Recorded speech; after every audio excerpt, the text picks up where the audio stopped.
पृथ्वीराज चव्हाण माजी मुख्यमंत्री, पंतप्रधान करायचे राज्यमंत्री, दिल्लीतले राजकारण अनेक दशकं जवळून पाहिलेले आंतरराष्ट्रीय राजकारण समज असणारे. त्यांनी अटल बिहारी वाजपेयी यांनी जो अणुस्फोट केला त्याला सगळ्यात मोठी चूक आणि तिचे परिणाम असं सांगितलं की पाकिस्तानी पण अणुस्फोट केला आणि दोन्ही न्यूक्लिअर स्टेट झाले. आता ह्या गोष्टीवर काय बोलावं हा मोठा प्रश्न पडला आहे मला.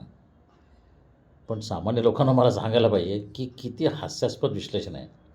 आता मी काय भाजपवाला किंवा अटलजी किंवा काँग्रेस विरोधी असं नाही आहे.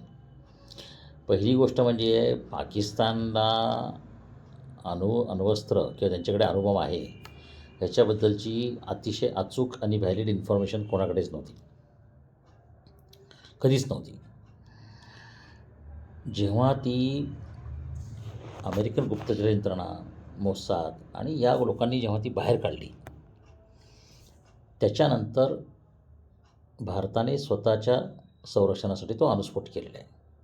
त्याचा पाकिस्तानशी काही संबंध नाही आहे. म्हणजे पाकिस्तानशी डायरेक्ट रिलेशन नाही आहे. स्वतःच्या संरक्षणासाठी सगळे देश असं करतात. आणि ह्याच्यामध्ये पाकिस्तानने नंतर ते स्फोट केला आणि मग पाकिस्तानकडे न्यूक्लिअर आर्सेनल आहे हे सिद्ध झालं. हा दावा तर फारच हास्यास्पद आहे. कारण पाकिस्तानकडे अण्वस्त्र प्रोग्राम होता आणि त्यासाठी ते सगळ्या गोष्टी करत होते आणि तो इस्लामिक बॉम्ब आहे हे अगोदर सिद्ध झालं होतं 70-80च्या दशकामध्ये. तेव्हा बाबा कुठे होते मला माहीत नाही, पृथ्वीराज बाबा.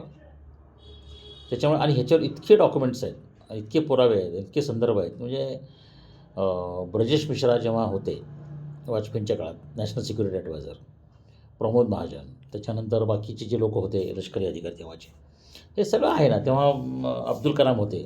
ह्या सगळ्यांनी ह्याचं ॲसेसमेंट केलेलं आहे.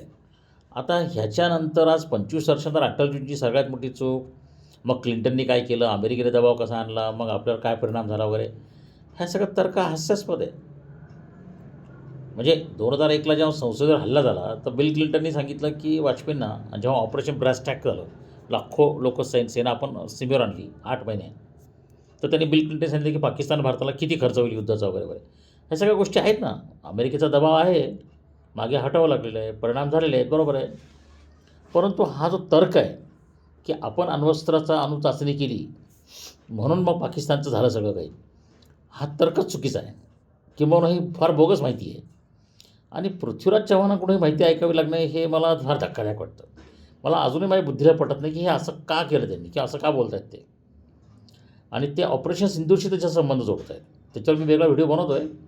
पण बाबा काय झालं नेमकं तुम्हाला, म्हणजे आय प्रे फॉर यू.